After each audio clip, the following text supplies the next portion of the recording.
Welcome to Motivational Humanity. You are not alone. Good evening, everyone. I want to start by saying something many of us know deep down but rarely voice out loud.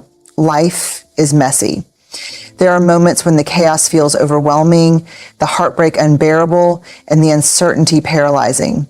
In these moments, a quiet voice often whispers, "This isn't the end of the story." And that whisper reminds us of something profound. There is the potential for good, even in the hardest times.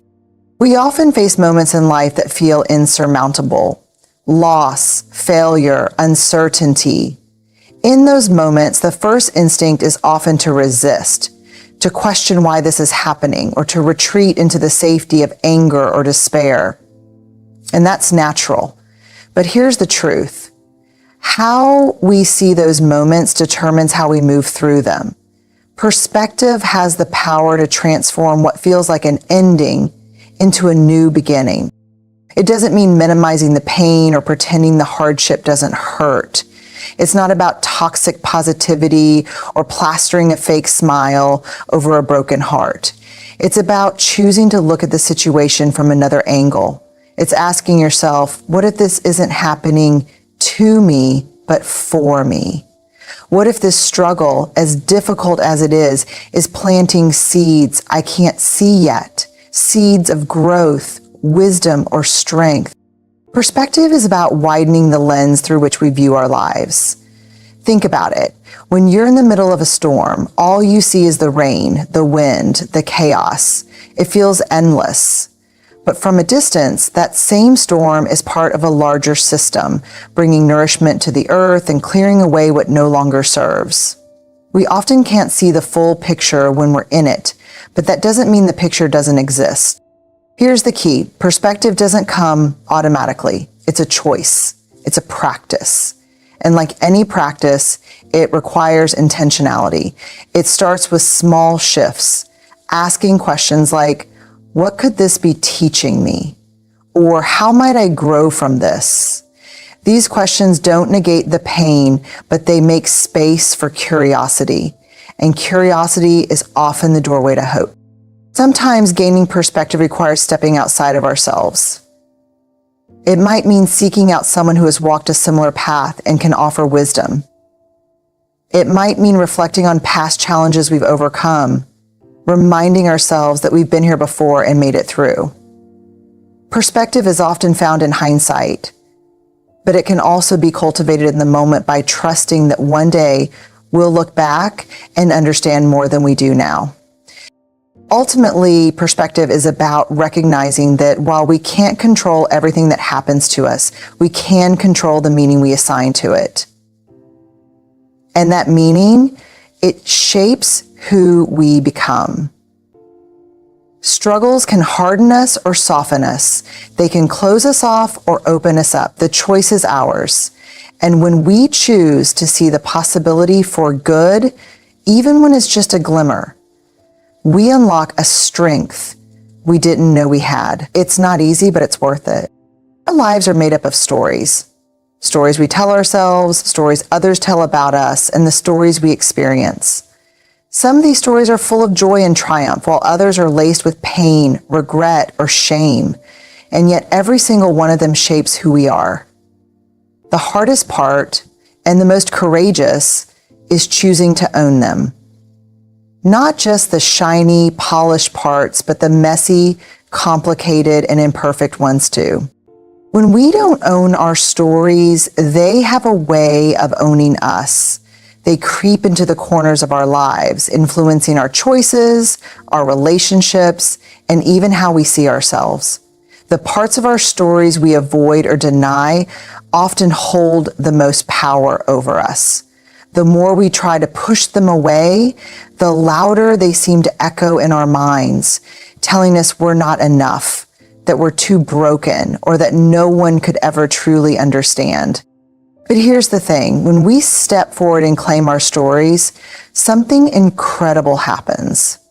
What once felt like a source of shame becomes a source of strength. What once felt like a burden becomes a bridge, connecting us to others who share similar experiences. Owning our stories is not about finding perfection. It's about finding truth. It's about standing in front of the mirror and saying, this is who I am, all of it, and I am worthy. Owning our stories also means refusing to let anyone else write the narrative for us. Too often we allow others' opinions or judgments to define who we are. But the truth is, we are the authors of our lives.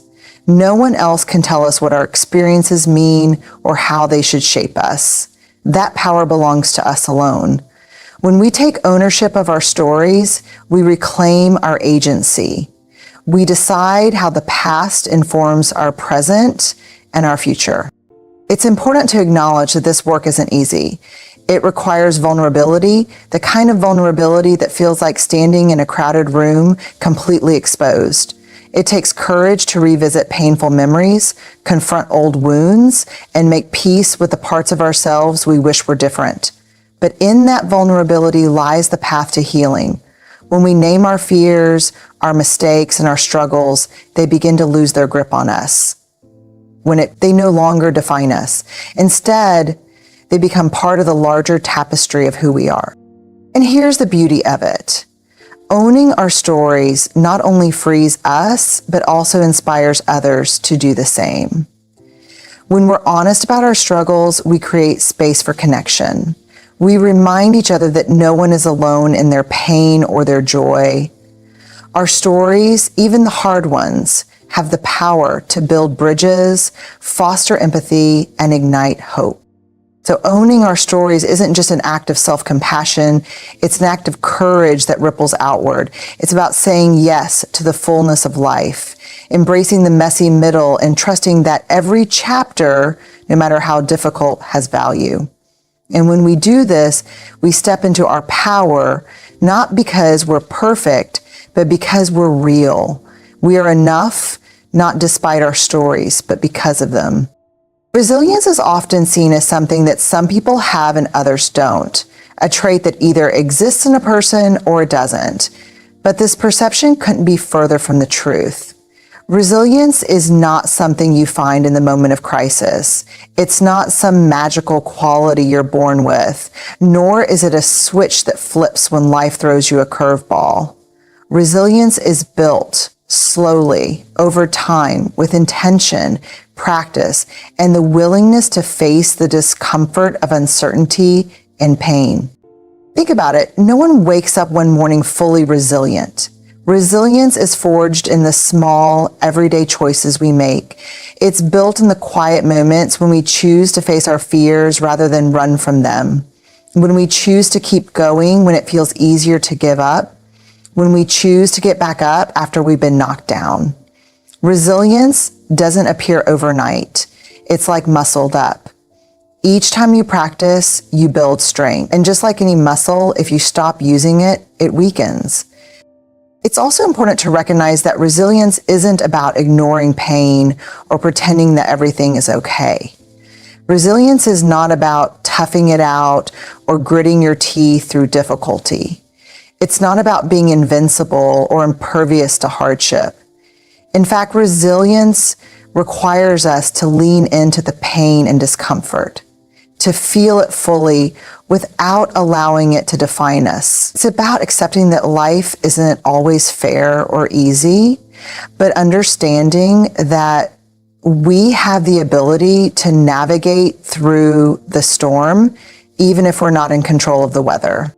Building resilience is about developing a mindset that sees setbacks as opportunities for growth rather than as signs of defeat. It's the ability to say, this hurt, this setback was hard, but I am still here and I can learn something from this. It's having the grace to acknowledge that failure isn't the end, but a part of the process, a stepping stone on the road to something greater. The most resilient people are not the ones who never fail.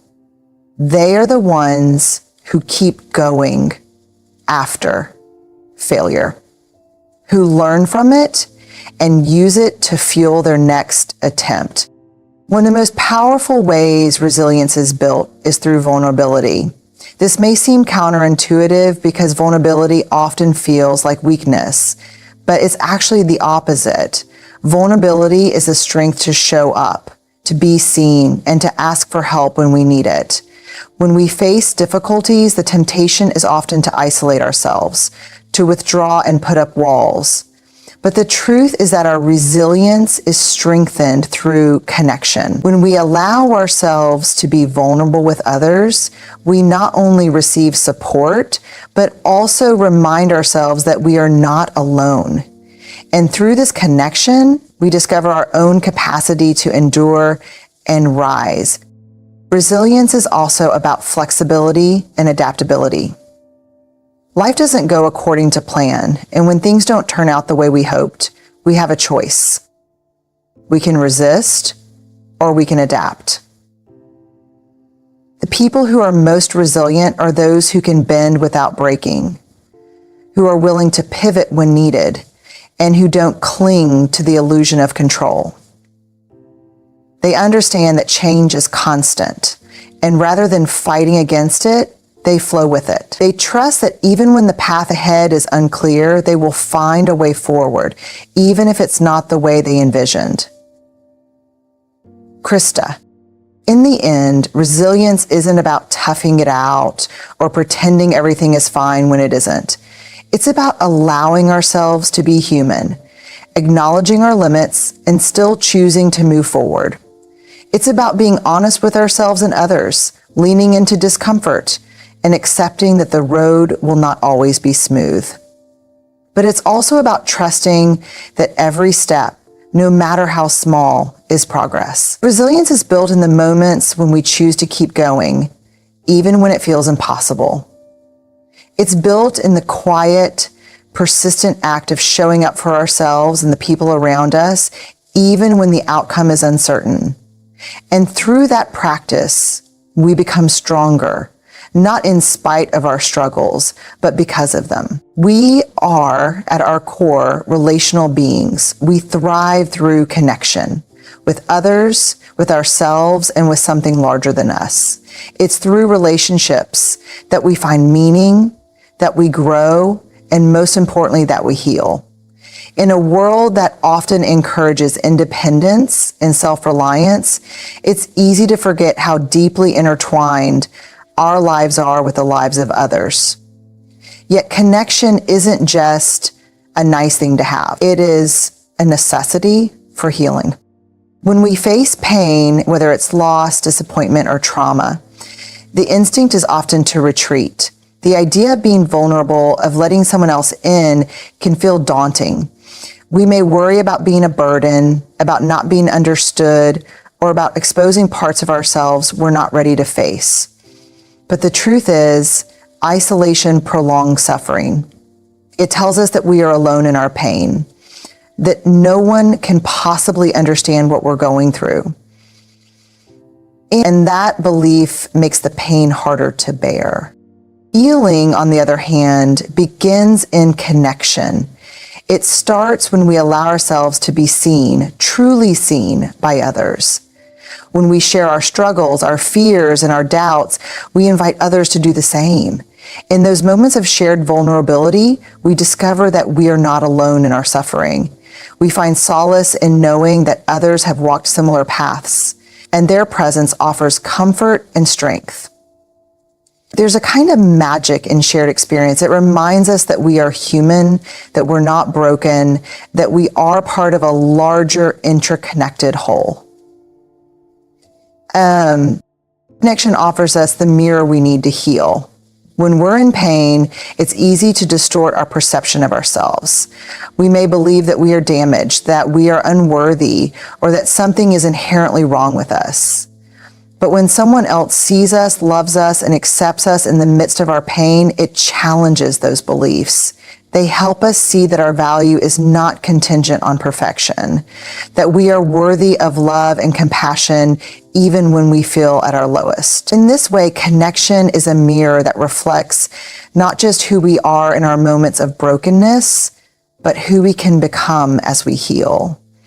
And healing through connection doesn't always mean talking about our pain.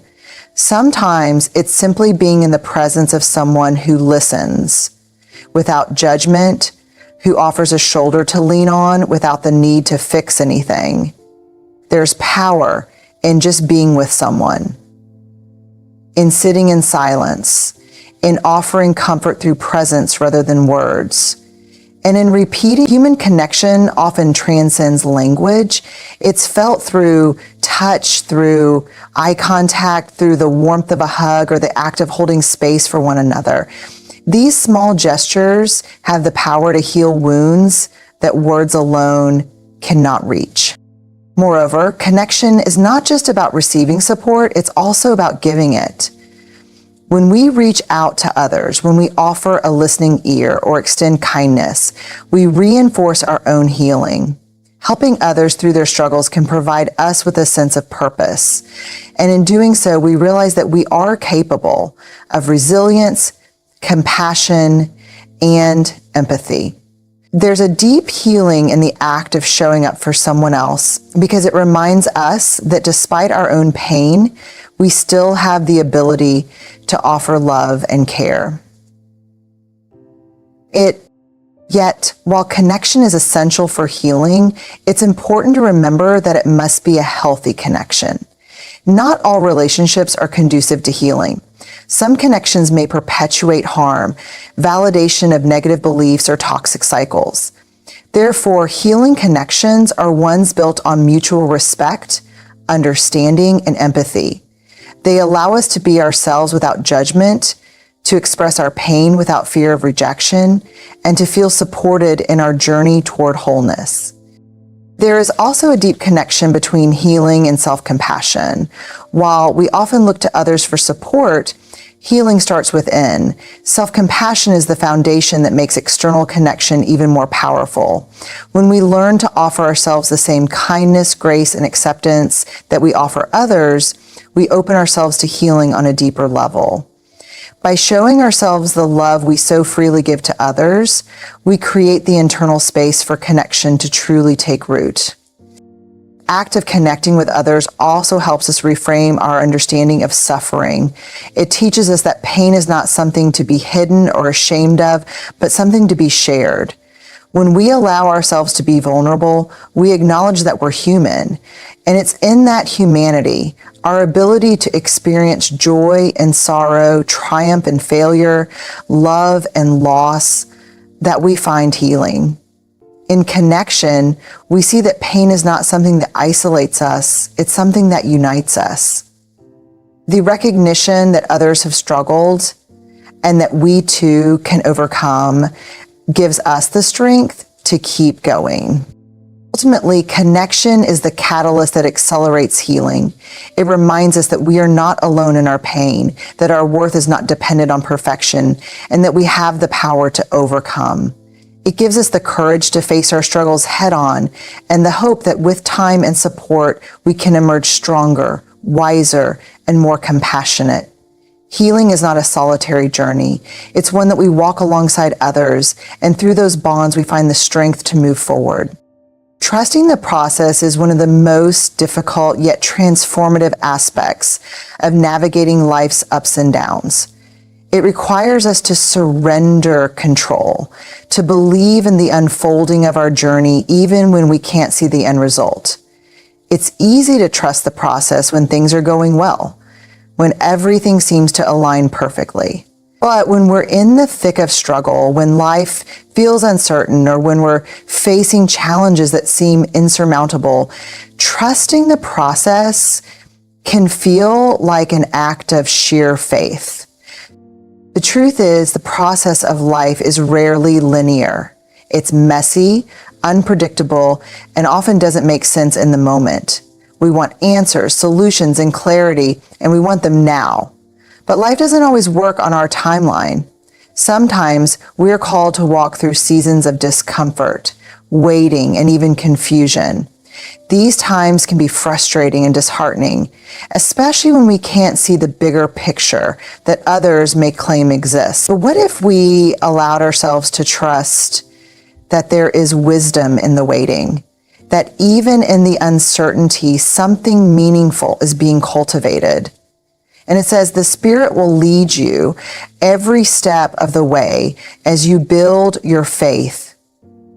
Meaner. Think that Meaner and Jesus walk on the water? Trusting the process isn't about passively sitting back and doing nothing. It's not about waiting for life to just happen to us. Instead, it's about leaning into the flow of life while maintaining the courage to take one step at a time, even when we don't know what's next. It's about showing up, even when the path ahead feels unclear, and committing to the journey, even when we don't fully understand it. Things to be aware of. Develop the skills and the perspective. Trusting the process is about having the patience to allow things to unfold at their own pace, knowing that every experience, every challenge, every setback has something valuable to teach us. In many ways, trusting the process is about embracing the unknown. Our natural instinct is to want certainty, but the truth is, life is inherently uncertain. We don't have control over every twist and turn that comes our way. Sometimes the best we can do is to trust that there is purpose in the journey, even if we can't see it right now. It's trusting that the disappointments, the detours, and the delays are part of the bigger picture. And what looks like a setback in the moment may ultimately be a step towards something greater, something we couldn't have imagined in our wildest dreams. The act of trusting the process also requires us to release perfectionism and the need for immediate results. We live in a world that values quick fixes, instant gratification, and immediate results. But deep, meaningful transformation takes time. Healing doesn't happen overnight. Success doesn't come instantly.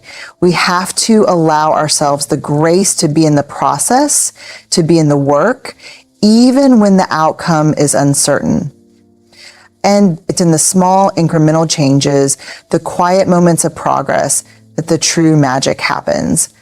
And when we trust the process, we create the space for growth, not only in the outcome, but in who we become along the way. It's also important to remember that trusting the process doesn't mean we won't experience difficulty or pain. The process of growth often involves discomfort, struggle, and moments of doubt. But those moments are not signs that we're on the wrong path. They are part of the process. Trusting the process is about trusting ourselves to navigate those moments with resilience, courage, and grace. It's knowing that even when we falter, we can always get back up, reassess, and continue forward. In trusting the process, we also learn to embrace the wisdom of patience. We live in a world that often celebrates speed and efficiency, but some things in life cannot be rushed. Relationships take time to develop, careers take time to build, and personal growth takes time to unfold. By trusting the process, we allow ourselves the space to grow and evolve naturally, without forcing things before their time. Finding our truth and honoring it takes growth and evolve naturally, without forcing things before their time. Patience is a powerful tool. It teaches us to honor the timing of our lives, to trust that we are exactly where we need to be, even if it doesn't feel like it in the moment. But to trust that there's going to be a time. Another crucial aspect of trusting the process is understanding that we don't need to have all the answers. We may never have all the answers. In fact, sometimes the most important thing we can do is let go of the need to have everything figured out. Life is rarely about having a clear, straightforward plan from beginning to end. It's about navigating the unknown, learning as we go, and finding meaning in the journey, rather than obsessing over the destination. And trusting the process is an act of faith that the path will reveal itself in time, and that our role is simply to keep walking, even when the way forward is not immediately clear. In moments of doubt, it's easy to get caught up in the question of why. Why is this happening? Why does it feel so hard?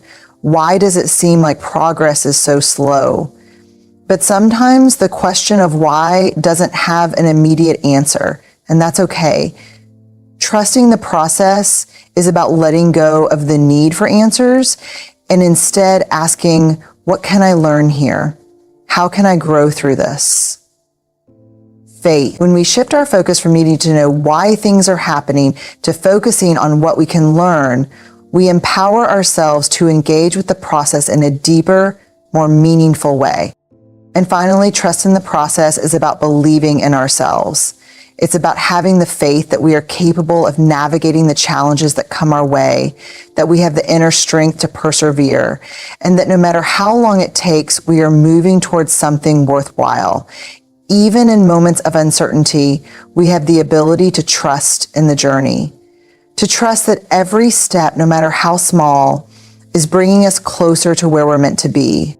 Trusting the process doesn't mean things will always be easy, but it does mean we believe in the unfolding of our story. It's about showing up, embracing the unknown, and allowing ourselves to grow at our own pace. It's about knowing that everything has a purpose, even if we can't see it right now, and that we are not walking this path alone. Each step we take is part of the process, and each step is a step toward greater wisdom, growth, and understanding. As we navigate life's uncertainties, let's remind ourselves of this. There is a strength within us that can face the hardest battles, and there is a goodness beyond us that can turn those battles into blessings. It's not about pretending everything is fine. It's about choosing to believe that the messiness of life is fertile ground for something meaningful to grow. Thank you.